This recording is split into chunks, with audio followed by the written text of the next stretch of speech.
Holy Spirit transforms our affections. In Romans 5:5, the Apostle Paul said that the love of God has been poured out within our hearts through the Holy Spirit who was given to us.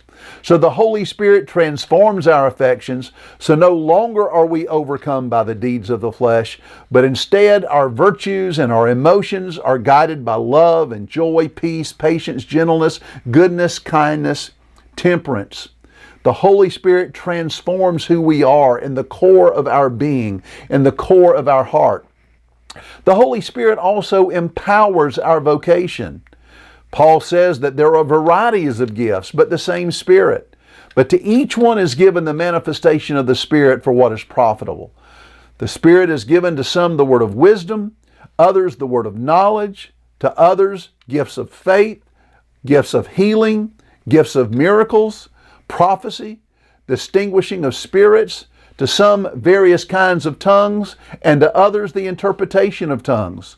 All of these gifts are given to the church, and everyone who's filled with the Spirit has the seed of each one of these gifts in their heart and in their life.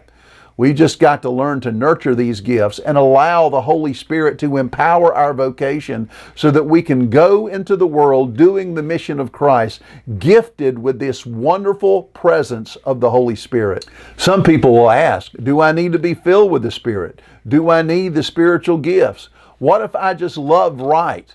I would remind you that Paul said in 1 Corinthians 14:1, pursue love, yet desire earnestly the spiritual gifts. Love needs to be pursued. Love defines who we are. Love unifies us as the people of God. But there's something else we've got to understand. Love means that we love God with all of our heart. And loving God with all of our heart means we want to be filled up with all of God's Spirit. And to be filled up with all of God's Spirit means we earnestly desire the spiritual gifts.